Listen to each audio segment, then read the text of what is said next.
Mga Karos, magandang araw po muli. Ito, welcome back po muli dito sa aming channel. Another day and another finished project. Meron po tayong finished project na ite-turn over ngayon. Bali, matatagpuan po ito sa Lumina Homes, Spaceport, sa Cavite. Isang 36 square meter na row house. Bali, full renovation po ito. Bali, meron po siyang dalawang kwarto. May 2 bedroom. New location ng TNB. Meron po living space, dining space, TV console, bar counter, and kitchen space.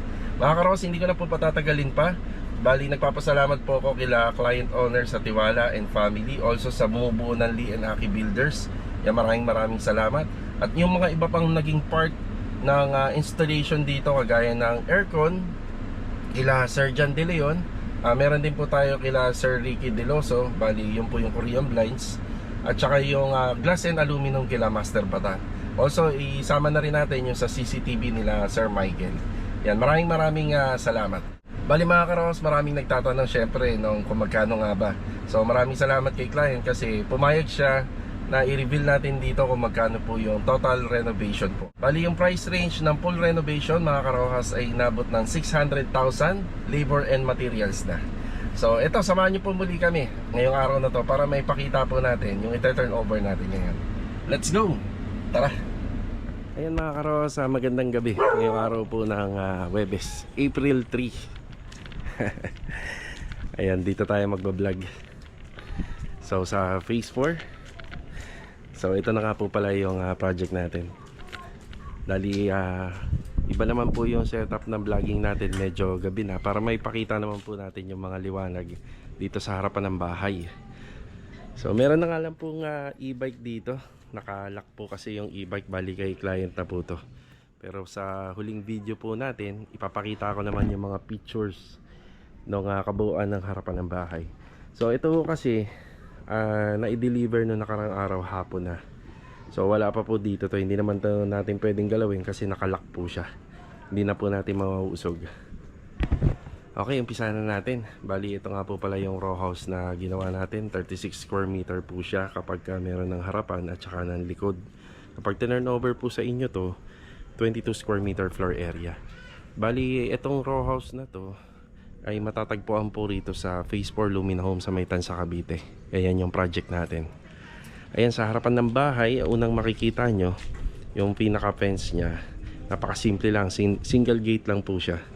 Tapos ginamitan natin to ng mga deco stone. Ayan, pasensya na kayo, gabi na tayo nag-vlog kasi turn over na po natin to. Bali, kanina nga lang po pala natapos to, kaninang hapon.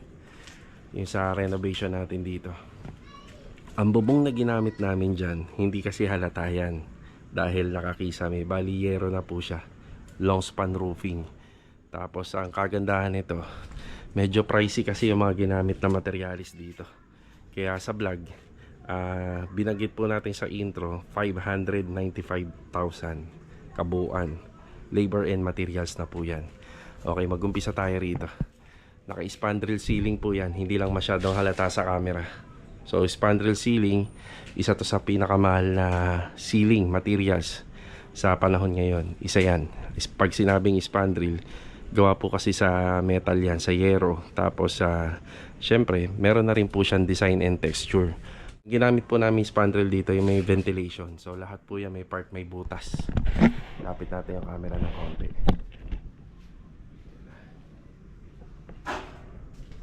Doon nalaman ko na yung aircon ni client ay dito ilalagay. Yan na po yung ginamit natin. Para kahit papano hindi po masyadong mainit. At saka matibay po yan. Mas matibay kaysa sa PVC panel.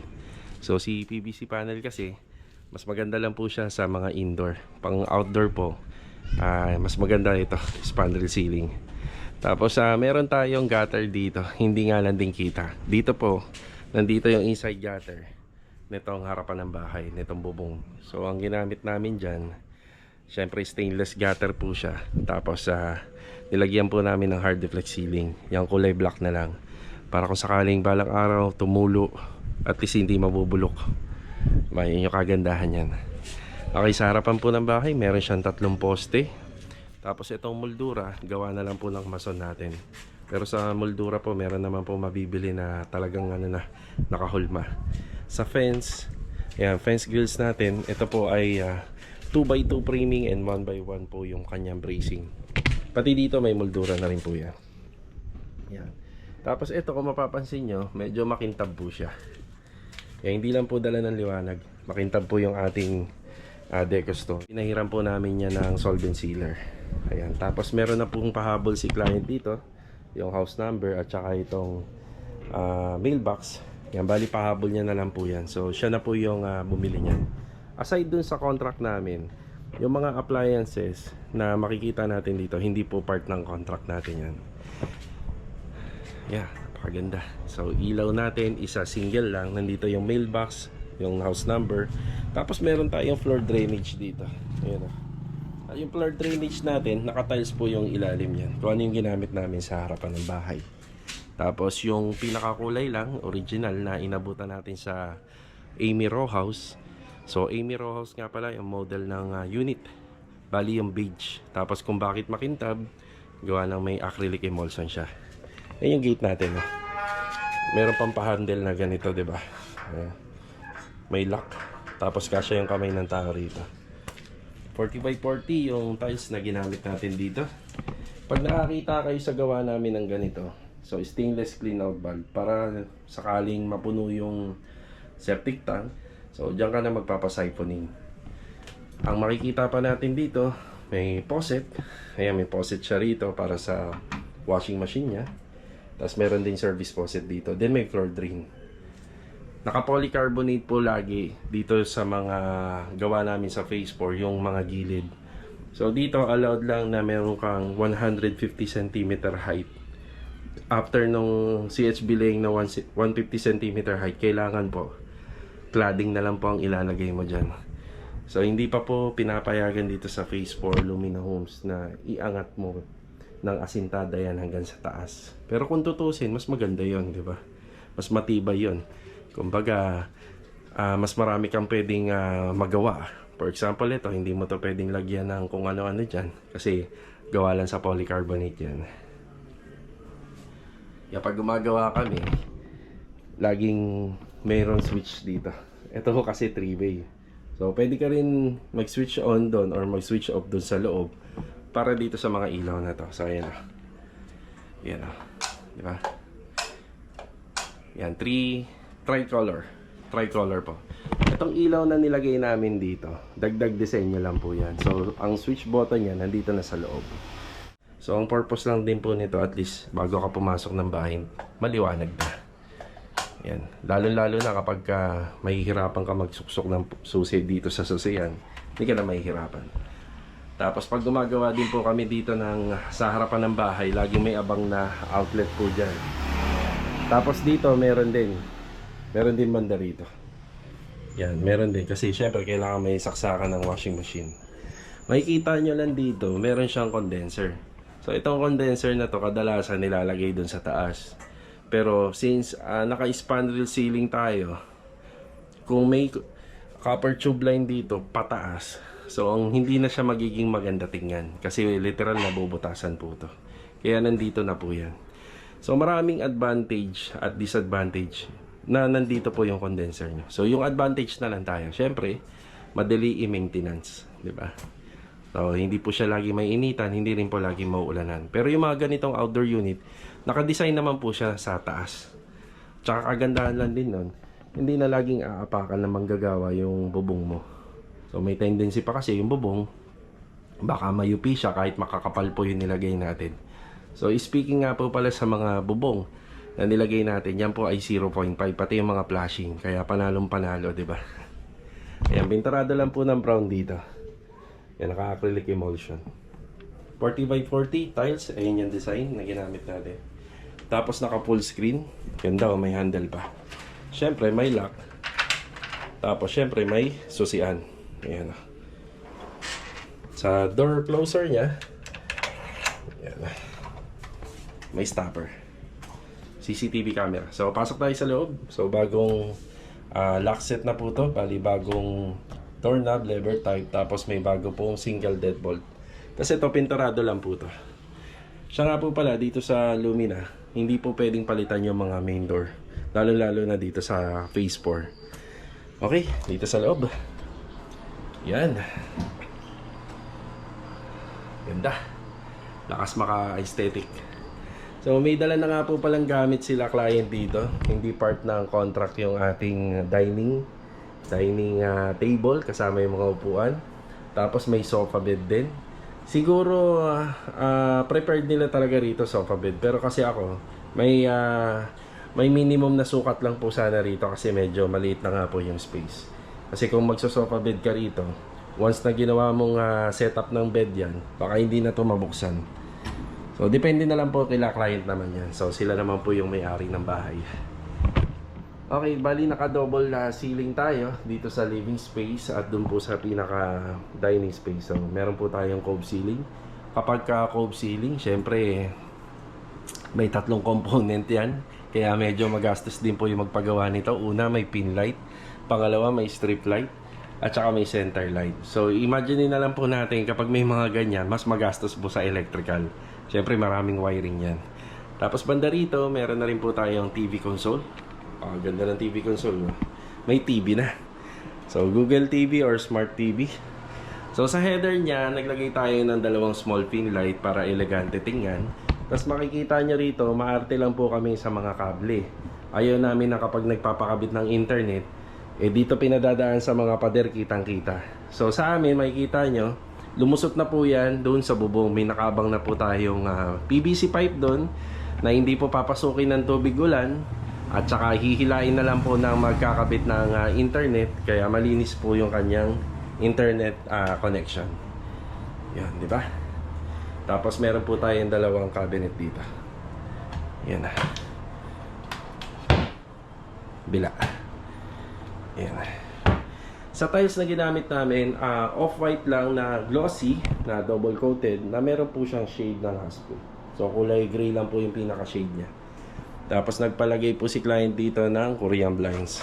So hindi to part ng contract. Kay client po to kapag gusto po nila. Sa amin lang po, installation lang. Kung sakaling halimbawa curtain rod, kami na po yung magkakabit. Pero yung materialis ng cortina, kay client pa rin. Pero meron naman pong contract na pwede nating isama yan. Yun nga lang po kasi, sa pagsasama ng mga appliances sa contract, kasi may personal choice kasi si client. Kaya hindi naman po tayo yung basta-basta mamimili. For example, TV, kadalasan si client talaga ang bibili nito. Kasi pag si contractor ang bibili nito, baka naman hindi niya magustuhan, di ba? Yan, dito naman nagpa-assemble si client ng shoe rack dito sa ilalim. Dito po banda sa may likod ng pinto. Ayan, pina-assemble niya. Hindi ako sigurado kung prepared nila na ilagay yan dyan kasi tatamaan po yan ng pintuan. Yun. Yan, tatamaan po siya. Tayo ay may door stopper naman, pero yung door stopper natin para sa wall. Yan, pinahabol na lang po nila yan dito. Yan, maganda naman, iingatan lang.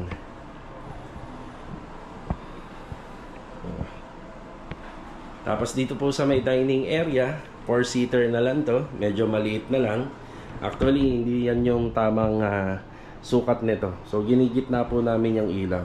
So, ang tamang sukat niyan, i-adjust pa yan dito. Kasi pagka umupo yung tao dito, masikip na. So, i-adjust na lang po yan nila rito. Tapos, nagpalagay po tayo ng wall mirror dito. Yan, wall mirror pababa. So, glass and aluminum to, nagawa nila Master Batang.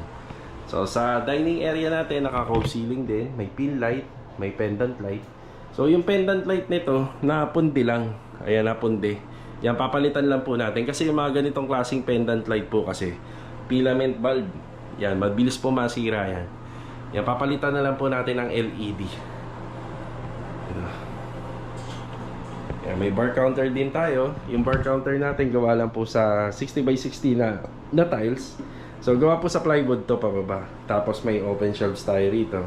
Then, mga naka-wall fluted panel po yung loob. Tsaka yung pinaka-design niya. Also, doon nga rin po pala sa TV console, hindi ko nababanggit. Ayan, naka-wall fluted panel po yan. Yan pababa. 2 bedroom. Actually, mga karos, may mga gamit na po to. Yan na. Magaya rito. Yan, may kama na. Yung kama yata na to mga karos, nagiging sopa rin yata to. Di lang ako sigurado. Yan, naka-PVC panel. So, si PVC panel natin na mahogany design po yan, yung kulay niya. Yan, mahogany design. Tapos dito naka-cornisa. Yan yung ginamit natin na pinaka-moldings or pinaka-edge yung kornisa. Pin light natin, bali tricolor. Kung makikita nyo, meron laging nagpapagawa sa amin. Yan, laging pong may ventilation dyan. Kasi pumapasok rin naman po yung lamig. Pero, hindi naman 100% ganun talaga kalamig. So, magbibigay lang din talaga ng lamig. Ang kagandahan dito, yan, naglagay kami ng outlet para maglalagay na lang ng electric fan dito para mas lalong lumamig. Yung mga nilalagay po namin dito, solid materials. Yung hamba po natin, yan solid po yan. Pati yung pintuan, yan solid. Yan naka-lever type doorknob na rin. Ito yung pinaka master's bedroom. Yan, may mga gamit na po to. Yan, hindi ko na po yan na tinanggal. Kasi baka mamaya may mga mabasag dyan, baka may mga babasagin. Hindi na po namin ginalaw. Yan, naka-Korean blinds din. Yan, aircon. Kita nyo, yung mga ilaw dito, magaganda, hindi po yan tinipid. Ayan, ang gaganda, oh, liwanag. So, naka-pin light to, 4, tapos may center light. So, lahat naman po yan ay tricolor. Yan. Pagka uso na po ngayon, tricolor na po lahat. Yan, kasama yung kornisa. Yan. So, sa pintura nga po pala, pure white yung pintura po nito. Yung ginamit natin pintura, pure white by Davies.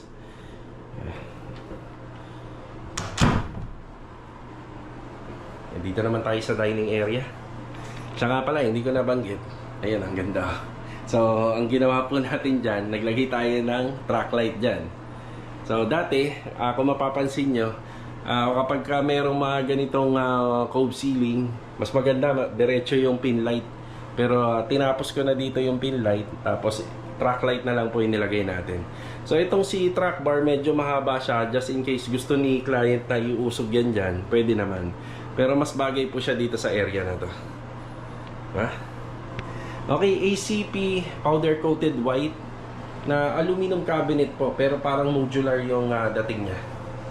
Diba, ang linis. Kapag ganito po yung mga cabinet na gawa sa aluminum, may advantage and disadvantage din po kasi yung ganito. So, advantage niya, hindi nakikita yung loob. Kasi yung kadalasan na mga pinagagawa nila client, bali powder coated white din yung framing nun. Pero smoke glass naman. So yun naman, malakas maka-elegante. Pero nakikita kasi yung mga laman dun sa loob. So ang disadvantage nito, ingatan lang. Kasi itong part na to is a cladding. Kapag ka nagkaroon ng damage to, panigurado, magpapatawag ka ng gumawa nito. Yan, magpapa-repair ka sa kanila. So buo yan papalitan. So yun lang naman. Iwasan lang po na matupi or iwasan po siya. Matibay naman po siya kasi makapal. Iwasan lang po magkaroon ng damage. Yung hindi kagaya sa salamin kasi, medyo scratchless po kasi yun eh. Kaya yun lang din po yung kagandahan. Okay, bali, ito na po yung kanyang cabinet. So, L-type. Nandito po yung lutoan, so, cooktop. Yan sa amin, hindi po namin sinasama to sa contract, yung cooktop. Kasi para may ano pa po si client, may choice pa si client na pumili na mas gusto niya. Kasi minsan, iniiwasan din po natin makabili ng mura na brand. Tapos, syempre, may brand din po si client na napupusuan. Kaya, sa amin, hindi po namin to sinasama. So, ito kasama po sa contract natin to, yung mga rain shield. So, pasok naman po sa panlasa ni client kasi ang ano lang naman po ni rain shield ay humigop lang naman po yan ng init. Yan, tsaka ng hangin, di ba? Ng usok. Yan lang naman po ang, ang rule niya. So, ayan po yung rain shield natin. May ilaw. Tsaka kagandahan nito mga ka-row house, pag tayo pumili, Technogas na o kaya La Germania, di ba? Tapos ito, sa contract natin, kasama na po to. So, yung mga nilalagay naman po natin sa mga project natin, stainless 304, kaya panalo na po si client. Yan, may mga laman na nga rin po pala to. Yan o. May mga gamit na po dito. Yung mga gamit. Yan. Yan na. Yung nilagay naman nila master batang dito, mga soft close naman. Tapos may ventilation naman yung gas tank natin. Ayan. Yan, may tubig.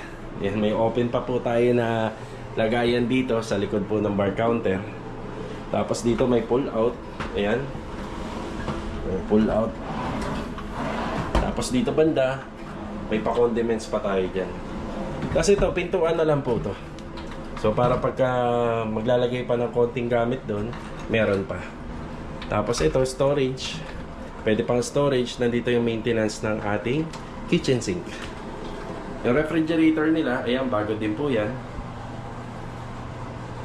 Ang sukat namin dito sa mga row house, 180 cm pababa.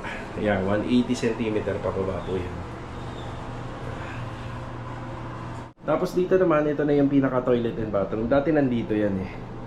Yan, nandito. Ngayon, pinademolish ni client, then pinalipat niya po rito. Yan, pasok tayo. Sliding. Yan. So, yung ano niya, sliding niya, blackout po yan. Nakabukas na yung ilaw sa loob, pero wala kang makikita. Di ba?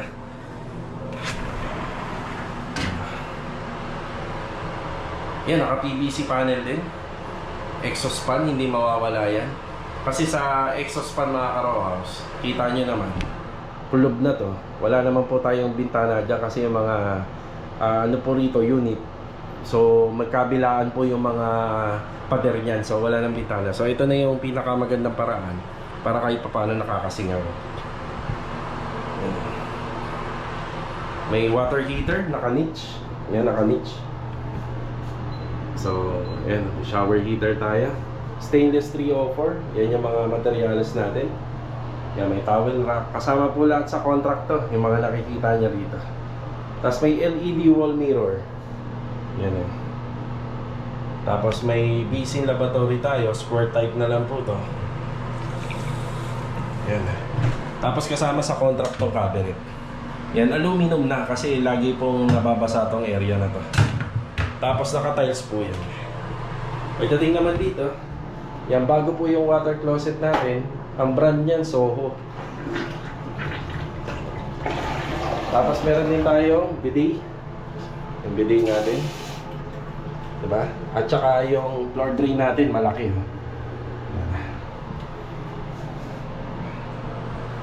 Yan. Tiles na ginamit, beach.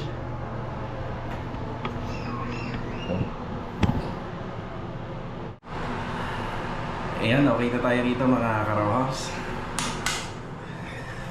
Bale, ito po yung ating bagong finish project mga ka-row house. Maraming salamat po muli sa pagbisita dito po sa aming channel. So sana nabigyan po namin kayo ng full details regarding po rito sa bago naming natapos na project na row house. Mga ka-row house, nagpapasalamat nga po pala ako kila client owner sa tiwala. Yan, maraming salamat po sa inyong tiwala. Ito nga po pala, pinalitan ko na po yung ilaw. So LED na po yung inilagay natin kasi yung mga filament mabilis po siyang uminit. So mas lalo po siyang gumanda, di ba? So hanggang dito na lang po mga ka-row house yung video natin. Sana nagustuhan nyo to at nakapulutan po ng idea. So yung price po nito mga ka-row house overall simula nung natapos namin, siya nga pala hindi ko pa nababanggit, gawa rin po sa yero syempre yung back extension natin dyan. So magandang klase rin ng yero at gutter yung nilagay natin. Tapos kita nyo naman sa quality po ng finish ay napakaganda. Ang sarap po tumira, ang sarap tumambay dito lalo na kapag kagabi.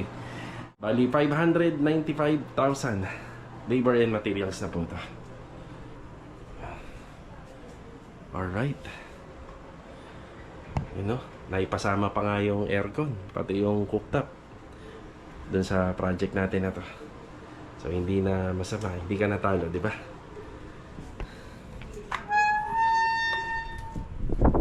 Tapos ang ganda po ng harapan ng bahay. Huwag po sanang kalimutan i-share yung video, mag-iwan ng like, also ng comment na din. So paano mga ka-row house, hanggang dito na lang po. Ito, paalam po muna. Tara.